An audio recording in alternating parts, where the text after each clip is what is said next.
Hello, beautiful people. Welcome to this week's episode of the Montpelier Happy Hour here on WVEW 107.7 LP Brattleboro, your community radio station.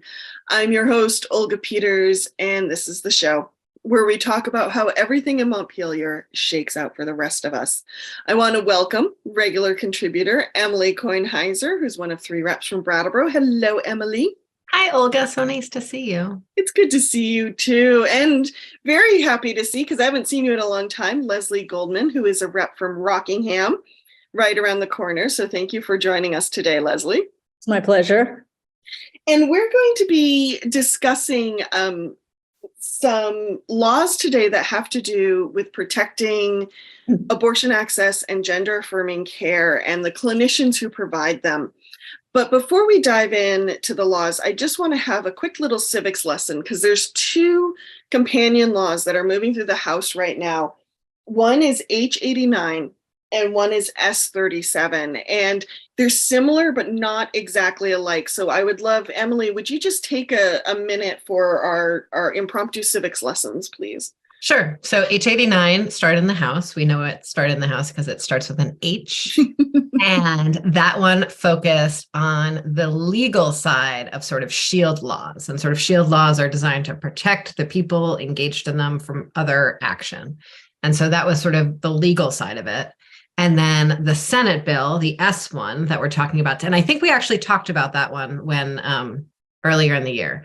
And then this other one, the Senate bill, is focused on protecting providers from sort of the world of medical stuff like malpractice, et cetera, and has some, we'll get into it, but has some really interesting pieces around pharmacists and protecting pharmacists.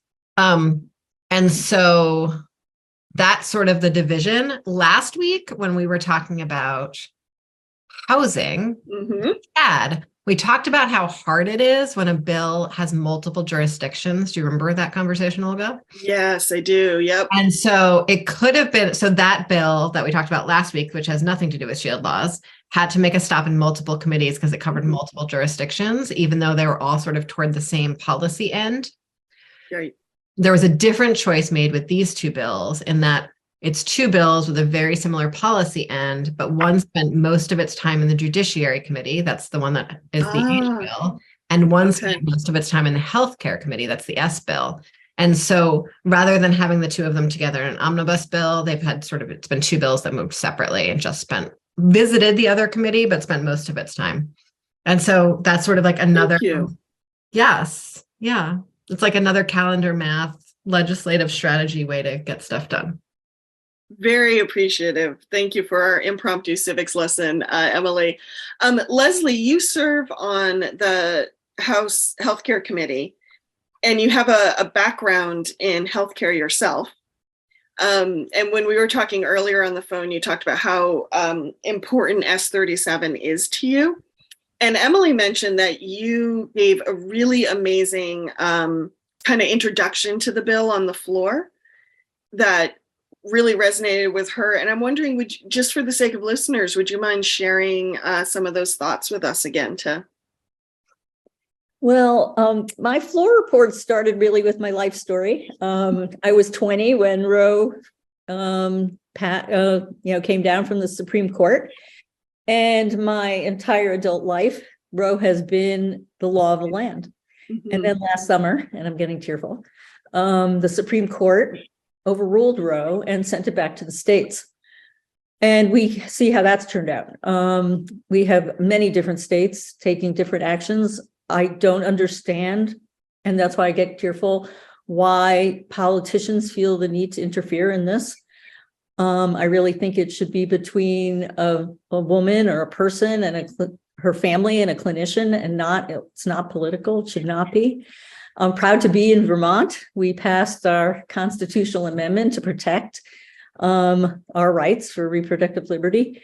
So these laws come out of that belief that we in Vermont should take care of ourselves where they should be taken care of between ourselves and in our clinicians' offices. So that's sort of the driving factor. I've been a family nurse practitioner for 37 years. I actually worked in an offsite birthing center, so I've had that kind of experience when I was in nursing school. So I've sort of been around the block in that world. And as a clinician, it meant a lot to me to be able to report on this bill, protecting clinicians from doing what they thought was the right thing for women and for gender affirming care as well. So the bill covers both. And I think both of those responsibilities do not land with politicians. Thank you, Leslie. Yes. Yeah, I think we can all agree on that, at least the three of us here. Yeah.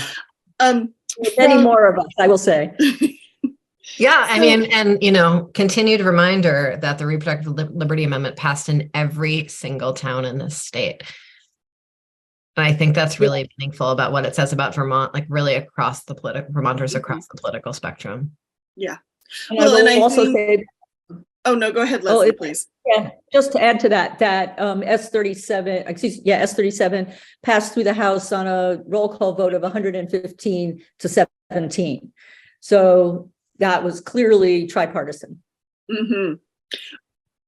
Well, I think, I believe it's Emily has said a few times when we've been having conversations around healthcare access, especially around abortions, but also gender affirming care, how I think the word you used was now I'm forgetting it, precedent. Have you kind of looking forward and making protections prescient. Thank you. Prescient. Yes. And it's really talking about the work that Jill Kerwinsky and Becca Balint did when they were majority leaders. Really started this ball rolling back when we weren't quite sure that the Supreme Court would get this bad. But certainly could see the writing on the wall in terms of states and what states you could see the slow train wreck. Yes. Yes, from the distance. Or at least, you know, they could, which is remarkable because they're both really very optimistic people, like overly optimistic.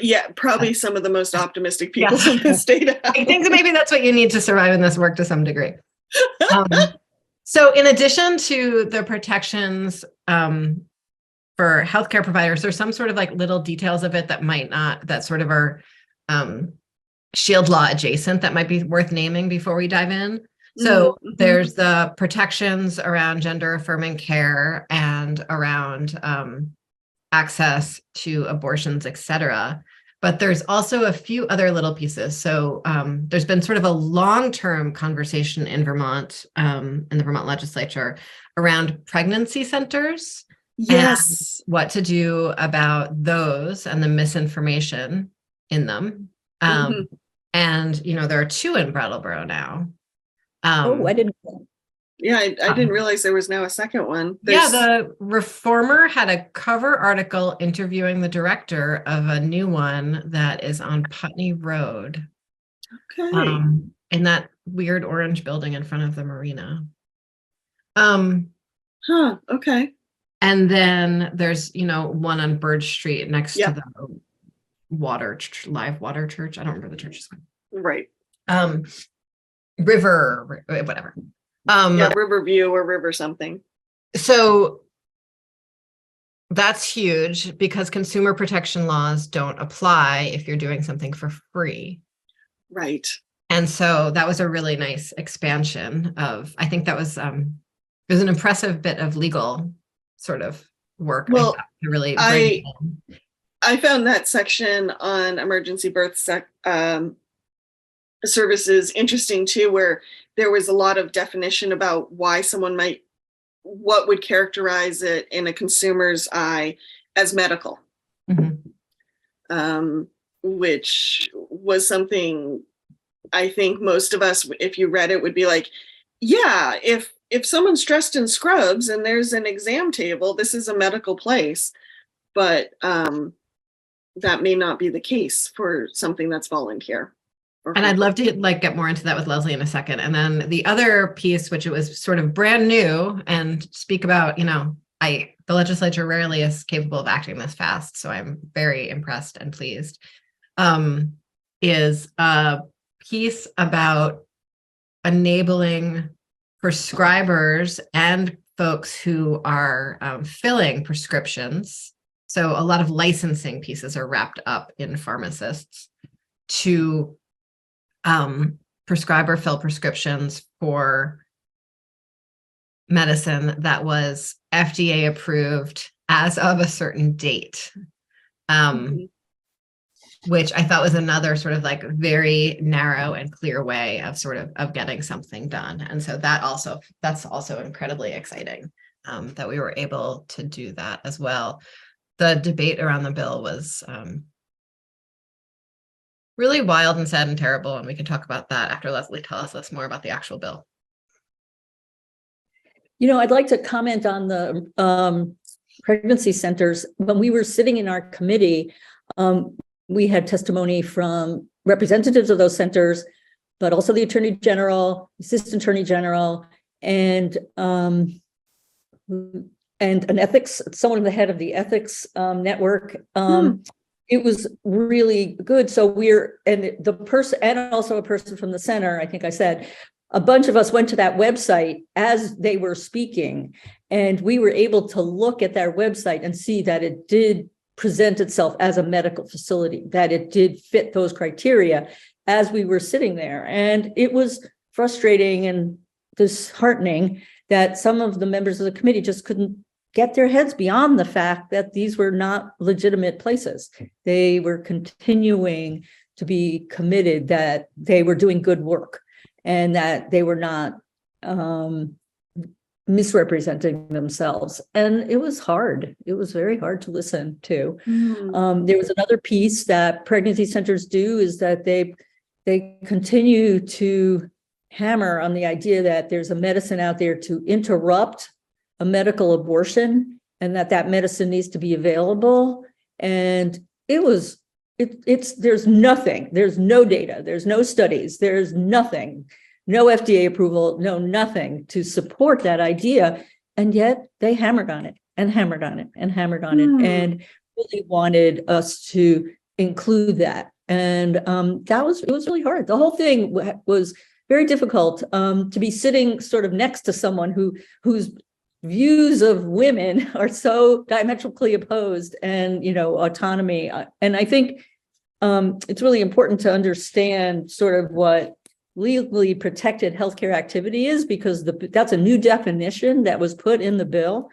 And that applied then in so many different places, both with gender affirming care, especially with gender affirming care and with termination of pregnancy, so that as long as it's a legally protected healthcare activity in Vermont, then Vermont healthcare providers are protected. Their licenses are protected in Vermont. And that's crucial. Yeah. What's difficult, I'll just continue with the difficulty because you're hearing now the conversation in the committee. If someone, and we're thinking a lot about telehealth because that's how most providers are going to be doing out of state care. Let's say your plane is flying and you have an emergency landing in Texas. Can they come arrest you? Well, these are difficult and upsetting questions, which we could not resolve, obviously. But what we could do was protect clinicians in Vermont who are practicing legally in Vermont. Yeah. Thank you, Leslie. Emily, you had a question? So one thing that I think is really, well, on the pregnancy centers, I guess I'll say I have a constituent who has testified a lot in the context of the constitutional amendment and in the context of abortion rights generally. And the detail of her story is actually that she did go to she knew she was pregnant. She was looking for help quite young and wound up at a pregnancy center that she thought was a legitimate medical facility. And the details of her story and what that was like for her are really incredibly upsetting. The conversation around a medicine that reverses abortions laid itself out on the floor in a pretty wild way. And I think is really interesting in a number of really upsetting.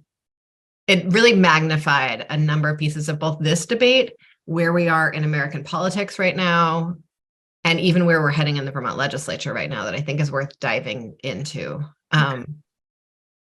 So one aspect of the debate and the questions about this abortion reversal drug, or even about the sort of protection of the FDA approved drug, was that there were a number of legislators who were asking questions that, from my perspective, in debate on the floor, I was like, the fact that someone could live, 60 years, 80 years, and not actually understand how any of these things work because they have led a life that sheltered them from understanding how these things work.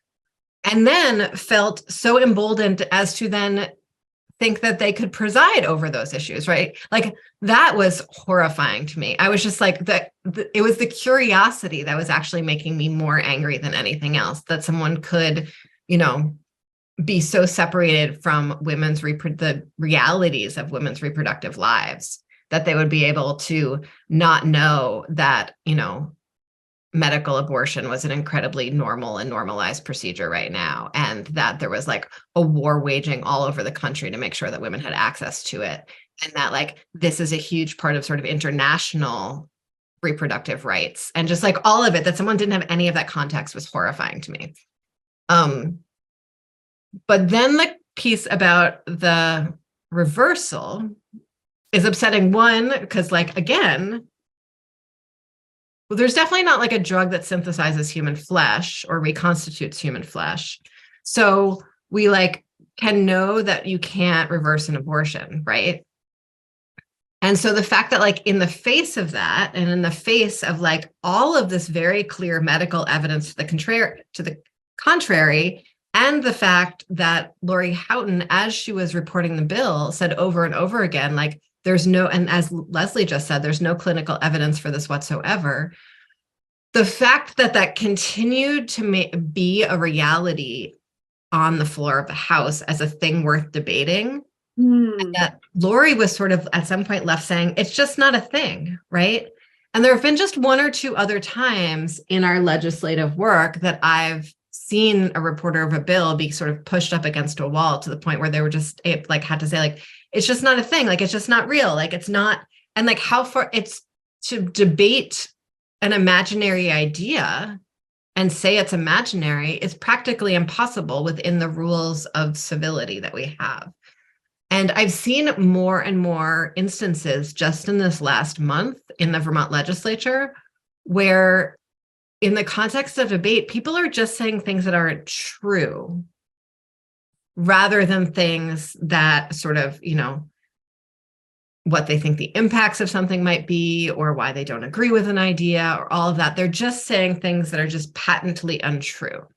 And that we, of course, know is happening all over the country, but it's kind of new to our legislative work, and it's scary. Leslie, are you seeing that as well? Yeah, for sure. I just want to echo what Emily was saying. I think that the way we phrased it in our committee, among some of us who were struggling, was the absolute lack of critical thinking, and that people were just not open. They just couldn't even question their own thinking when presented with evidence, very clear evidence to the contrary. And, the gentleman sitting next to me just basically said, I'm always going to believe that the pregnancy can be interrupted by a medicine, even though there was no evidence. And he just says, I'm going to believe it, period. And that is a very sad thing. Yeah. Yeah. How do you even respond to that short of like, yeah, getting the smack up the side of the head. Hello. Yeah. Well, no, because he's big and loud and deep. Yeah, no. See, that's the thing. The male voice, like, Emily just said, who, many men observe women's, reproductive lives from beginning to end with caring and love. And if you love a woman, how could you not observe it, But this particular gentleman just had his own view, and that was that. And I know he has 13 grandchildren, and I know some of them must be female. So what the hell? I don't get it. And it's, it was not, that's what happened, Leslie, in your committee, but on the floor, it was many more people who are sort of joining this very confused conversation. And I remember in the context of H57, sort of the first big abortion protection bill we passed, there was sort of a similar debate around what anti-abortion activists call partial birth abortions. And again, it was all that was available is to just say, like, not a thing. It's just not a thing. It's imaginary. And that is like not, that's a hard thing to be saying on the floor, to just say, like, not a thing. It's not real. Not real. You know, as a clinician, you know, to say partial birth abortion or horrific things, oh, the baby's due tomorrow, but we're going to kill it today, that there are people who are practicing medicine who would even contemplate such an act when people take, you know, the Hippocratic Oath and work with people and their lives. It's just wrong. And I don't get it. And I don't get the motivation at all. But it's very interesting. I mean, Emily said early on that every town passed Article 22, thankfully, some closer than others. But in one town, when there was a huge proponent to vote against it, in that town, 70% voted for that individual and 70% voted for Article 22. How do you reconcile that? It's mind-boggling. Yeah. Yeah, that is that's some math to wrap your head around of what's going through people's minds. Yeah. Yeah. Well, I just want to quickly come back to emergency pregnancy centers and be explicit, because I'm not sure we were explicit enough with listeners, that one of the concerns about the misinformation that some of these centers put out is that it can muddle the waters to the point that it reduces the amount of time that a woman has to make decisions, and it may actually derail her from accessing the right health care for her. And I want to be careful that, like, especially given that we're talking about gender affirming care here too, but just generally that, you know, people of various genders are able to get pregnant and get abortions. So I want to make sure that as much as possible. Thank you for that reminder. Yeah, I will also comment on the pregnancy centers that they don't necessarily have qualified people doing the work. I mean, they're doing ultrasounds and trying to date pregnancies with people who are not necessarily licensed. When we were in the committee talking about this, we asked this person, so where's your medical director? Definitely off-site. And what's the credentials? A naturopath who doesn't necessarily have those kind of credentials. So there's just a lot of misinformation, and I might even say deception, that this law is beginning to address. The problem that came up, and Emily, I don't know about the individual that you were in contact with, is they kept saying, but there have been no complaints. So we're fine. There have been no complaints. So a lot of times things that come to the Attorney General are complaint driven. And, you know, the question becomes, are there complaints? And they say no, so we're all fine. And I think that needs to change. The law does say that now the Attorney General does have consumer protections for free service, and that's huge, but it has to go the next step. There has to be complaints too. Meaning consumers need to file complaints? Yeah, and I think the vast majority, I mean, I've certainly had a lot of, you know, gnarly consumer experiences in my life, as I'm sure everyone has here in, you know, 2023 capitalism. But I have never called the Consumer Protection Office at the Attorney General's office to complain about anything. And I am a person who knows it exists because I work with them. And I know it exists because I actually went to grad school in the same building it's housed in, and it's not a very big building. And so some of my graduate school colleagues worked there. So I've known about it for a very long time, and I've still never called. Is there a reason that, like, we somehow know that nefarious things are happening only because consumers, like, actually take the time to call that office is just wild nonsense. Nonsense. That's the real problem. And they're using that to bolster their existence. So, but why would we expect a young woman who's just, you know, in the middle of a crisis, then go and who got bad information, then go right, you know, it's really asking too much, I think, in that situation. So I think there needs to be another pathway or something. Yeah. Thank you. We are just about out of time. Before we move on to break to hear from some of our underwriters, at this point in the conversation, what's important to leave listeners with? I would say that in Vermont, we are safe in providing medical abortions. We have that capacity and stockpile. We in Vermont have legally protected care, both for gender affirming and reproduction, and that we are going to protect our clinicians who want to do both those services, who are brave, I think, and want to, in this sort of environment, want to provide those services in other states. And we're protecting our clinicians. Yeah. Thank you. And just to be clear, Leslie, when we talk about protecting clinicians, because there's multiple laws in place ensuring abortion care and gender affirming care, it's not so much protecting clinicians from forces within Vermont. It's more concerns around telemedicine and working with people outside the state lines. Is that clear? Yeah, it's about being subpoenaed from other states. That's not legit. That won't be legal in Vermont. We don't have to provide that kind of information if someone is providing that care. It's protecting insurance. So if that care is being provided by a clinician, either reproductive or gender affirming care, they cannot raise insurance malpractice rates, that kind of stuff. Thank you. Emily, any last thoughts before we go to break? I'm continue to be really proud to live in a state where we are protecting folks from to get what they need, so that each of us here has the energy to live with a little bit less fear. So maybe we can go out and help other people. Thank you. Stay tuned. The Montpelier Happy Hour on WBEW 107.7 LP Brattleboro will return in a moment. Welcome back to the second half of the Montpelier Happy Hour here on WBEW 107.7 LP Brattleboro, your community radio station. I'm your host, Olga Peters, and I'm speaking with Representative Leslie Goldman, as well as Representative Emily Kornheiser. And before we dive back into our conversations around S37, I want to remind listeners that you can find the Happy Hour on the radio station at Fridays on 2 p.m. at 2 p.m., as well as Wednesdays, a rebroadcast at 8 a.m. You can also find us on many of the PEG stations around Vermont, thanks to BCTV, as well as wherever you subscribe to podcasts. And Emily, what else do we want to remind listeners of? The views and opinions expressed here on the Montpelier Happy Hour are those of the host and the guests, respectively, and not the station, nor their employers, or friends or family. Thank you.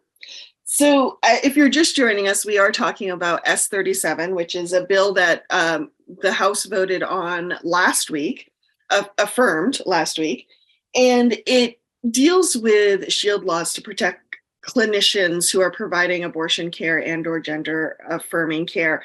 And I would love, I don't remember if it was Leslie or Emily during the break who said this to me, in the first half of the show, we talked a lot about issues around abortions and access to care. And I said, I'd like to dive into the gender affirming care portions of this bill, to which one of you, I think it was Leslie, said, well, you don't really see them as separate portions of the bill. And so I'd love if you would repeat that for listeners. Yeah, Olga, I think I said that. And, in Vermont, we actually added a new definition. It's called legally protected healthcare activity. And I'll just read it quickly. It's the exercise and enjoyment or attempted exercise and enjoyment of any person of rights to reproductive healthcare services or gender affirming care secured by the state. So we are putting in statute that clinicians who are practicing evidence-based medicine within their scope of practice, based on their license, are practicing legitimate healthcare, and they are doing what they should be doing. The issue around gender affirming care, I think, adds a little bit of a different sort of aspect in that some of that may be by telehealth. Because let's say you start gender affirming care in Vermont and then you go to college. Gender affirming care is there's a team that supports youth and their family in going through that process. So if a youth starts the process in Vermont, but then goes to college elsewhere, but they still want to have contact with their team, they can do that through telehealth and they're protected. Because currently the law is that you have to follow the laws of the state where the patient is. So that's been the problem. If the patient's in Texas, then you have to follow Texas law. But we're saying now is that we are going to protect both from criminal and disciplinary action providers in Vermont who are practicing in other states. So that's the real huge value of this. Yeah. Mhm. Can I share? Go ahead. I want to say one thing I appreciate about that is not only does it protect a patient's access to care, but if you have started care, continuity of care is also very important in the world of taking care of ourselves. And so I appreciate that if someone has started working with a team that is working for them, that they can continue that care regardless of where they are. I think that's a really important piece. Yeah. Sorry, Emily. I interrupted you. Oh, go ahead, Leslie. I think there was a lot of concern in the discussion about this in our committee about who's involved in making these decisions and consent. We spent a lot of time talking about consent law, and I have here in my pile something about consent. The point being that minors the only thing that minors can consent to without parental involvement is counseling. And that's fine, but because gender affirming care is a long process that involves counseling, they may not start medication without parental consent until they're over 18. And that's just the way it is. There was a lot of concern in the committee about parental involvement. And the law is pretty clear on what consent means for youth and made sense. And we just want to follow the law. Thank you. Emily. Leslie has one more thing. This is sort of in the other topic, but in terms of reproductive care, youth under 18 can give consent for their own care without parental involvement. And that's an important distinction. Thank you. Thank you. So there are a few pieces of this that I think are interesting sort of background context. One is what we're seeing in other states is a real slippery slope where sort of a small group is targeted for something, and then that sort of trickles into other areas of care. And so, in Vermont, the first sort of toehold or assault on rights of trans folks or gender queer folks is, last year when we passed the trans panic defense, that was actually fairly hard to get passed. And I'm really grateful to Representative Taylor Small, who, really was very transparent about her own identity and was able to, testify under some really, really harsh conditions in the Senate in order to get this across the finish line. I think that having Taylor in the House and really helped the debate on the House floor. And we really spent no time actually on the gender affirming care part of this legislation on the House floor in terms of debate. And I think, representation really, really matters. It really matters. And I think that's part of that. And I just don't want to, as so many other debates play out about the makeup of the legislature and about the bills that we pass, I think that's a really important shining light to remember. Also, I think these conversations have mostly started in other states, first in the context of sports. Mm-hmm. And they're really, they're funny in the context of sports, right? Like the conversation around a marathon and physiology is different than the conversation around cultural conditioning and chess, but both are, historically have been separated by gender. We just saw a Vermonter win the Boston Marathon in the genderqueer category, and that's really a non-binary category, I guess they called it. It's really exciting. And in other states, the sort of first bill that passed on the anti-trans agenda was about sports. And there is a bill that was introduced that's on the wall in the House Education Committee that I've seen a lot of folks feel really, I've talked to a number of UVM students and who feel really concerned about it. And so just want to like state, sort of clearly for our listeners that that bill is staying on the wall and no one's going to pick it up. Anyone can introduce anything, but it takes a huge amount of effort to get a bill passed. And that is not something that anyone has any interest in getting passed here. Certainly not the majority has an interest in getting passed here. So I hope that's slightly heartening. The other piece in terms of the toeholds is that when we see like the impact of these laws that prohibit people from accessing the care that they need often plays out in ways that perhaps like, I don't know if I want to call them unintended consequences, because they really seem just about like controlling the bodies of folks who aren't in power. So I don't know if it's an unintended consequence, but, if I don't know how many folks have like sort of read about these drag queen bannings, right? And you ban drag queens and like, how do you even define what a drag queen is? Like, you wind up like kicking priests out because they wear dresses. And Oh, I never thought of that. That's cool. I didn't think of it as just like a bad internet meme that I am now explaining to you if it is a meaningful thought. But another piece of it is gender affirming care. What does that mean? So, when someone is going through menopause and they take hormone supplements, that's, the same family of medicine that someone who is, wanting to appear in a different, gender would take. And that's gender affirming care too, right? It's affirming that like you want your body to work the way you feel your body should work as a woman, right? Or as a man. And like people take hormones as their bodies age in order to do that. And that's gender affirming care. So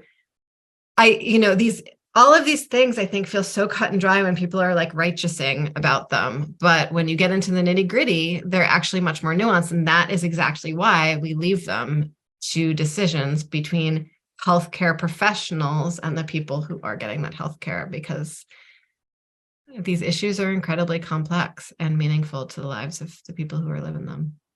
Yeah. I just don't think that the people like that you're describing, Emily, can't see nuance. It's too hard. The complexity of thinking is just not there. And it's really about civil rights. When you distill it down, is who gets to decide, and it's not politicians. Don't take away civil rights. Just doesn't make any sense at all to me. Thank you. Going back to S37 itself, a couple of other parts that I appreciated were being very explicit about, especially around gender affirming care, that someone's healthcare premiums can't be charged more for, their healthcare premiums. Leslie, would you dive into that a little bit? Well, let me see if I can find that quickly. Well, and while Leslie's looking for that, I'll say why it was, why it stood out to me is, for one, it symbolized to me how much thought had gone into this bill, like really looking at all the aspects of someone's life and how people might be getting charged more for care. And I thought that was really important. I think it's the, it was a huge deal when pre-existing condition protections passed in the Affordable Care Act, right? And how transformative that was for people's lives. Yeah. And on some level, all of these things are pre-existing conditions, right? And so it's like, it's a pre-existing condition to live in the body that you're born in and to experience the costs and the treatments that are part of that. And so I think that's, I'm really... Yeah, I found it. I think what's interesting to know is that Blue Cross Blue Shield has been covering gender affirming care since 2012. Medicaid's been covering since 2015. So there's nothing that's going to be changing in their practices, which is really, I think, a good thing. What's changed is that health insurance plan shall not impose greater co-insurance, co-payment, deductible, or requirements for coverage of gender affirming care services. So they can't impose greater co-insurances or anything for that kind of care. And that was what was important. That was what was put into this bill. Now, this does bring us, you mentioned Medicare, and of course, Blue Cross Blue Shield is a health insurance company that covers more than just Vermont. I think it brings us back to that issue of Vermont is not an island. And are there any concerns we need to be aware of around if the feds make certain decisions, or do we need to get any waivers from Medicaid, Medicare going forward? Like, how is this bill likely to interact with federal decision making? Does that make sense? Yeah, but I haven't heard of any connection. I think the big issue is going to be the prostaglandin medications that will be medication abortions. If at the federal level it becomes not legal, then that will affect all of us in every state. But as long as there's no action on it, we're going to do in our state what's appropriate. Medicaid in this, I think, instance is pretty distinct from Medicare. Medicare is the elderly with the E at the end, so that is helpful. Blue Cross Blue Shield actually is a nonprofit that I think, even though part of a bigger system, has its own set of rules and lives by those rules. So Vermont Blue Cross Blue Shield is a different organization than other Blue Cross Blue Shield. That's right. So they're very distinct. We hear a lot from them, and we hear a lot, and I think that they're doing the right thing, and they were very clear and care about it and are going to be reliable partners in both gender affirming care and reproductive health care. And we have a very, very carefully negotiated waiver on our Medicaid dollars to be using them really very much sort of as we see fit in most ways. And so that really helps there. I think so. I would say, though, if I may, in terms of federal law, there is federal law that allows large insurers to self-insure, and we don't have any access to that. So that's a group of people in Vermont, and I don't remember off the top, it may be like 30%, somewhere around there. We don't have access to their insurance products. Okay. Well, I'll just say it's up to the employer. If the employer chooses to include that as part of their plan, then they have it. And they usually work with people like Blue Cross, but we don't know that. It's all proprietary. We don't have access. And sort of a fairly famous example of a situation like that is Hobby Lobby and their insurance. I don't know I'm sure there are many other private insurers who operate that way, but that's sort of the one that's gotten the most press.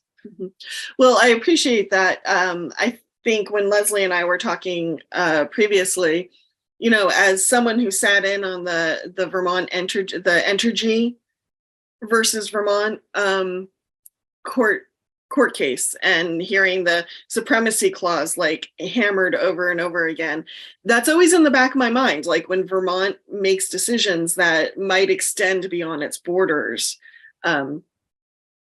what does that mean, since we are not an island as much as we kind of want to be sometimes? Yeah, and as Olga and I were talking, we were saying that federal law always supersedes. There you go. Supersedes a Vermont law, trying to not use that word.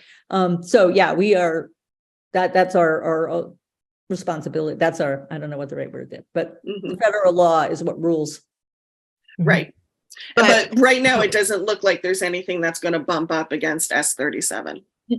Okay, thank you. Unless some judge decides to do something. But, even if, we put in that language around the abortion pills so that if, it does become not approved by the FDA anymore, we would still have a right to prescribe it here. It becomes another question of then how it gets paid for, which is subject to a set of rules, right?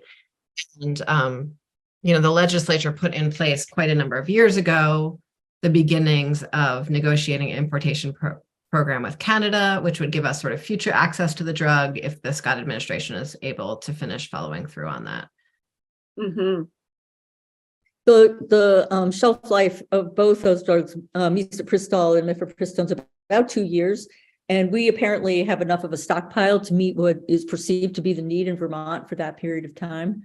So that's a start. It's not perfect by any means.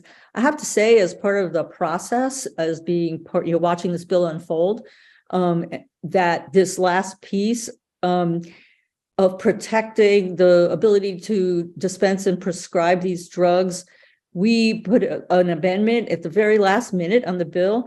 And this particular part says reproductive healthcare services. So it changes the definition, includes medication that was approved by the FDA for termination of pregnancy as of January 1, 2023, regardless of the medication's current FDA approval status.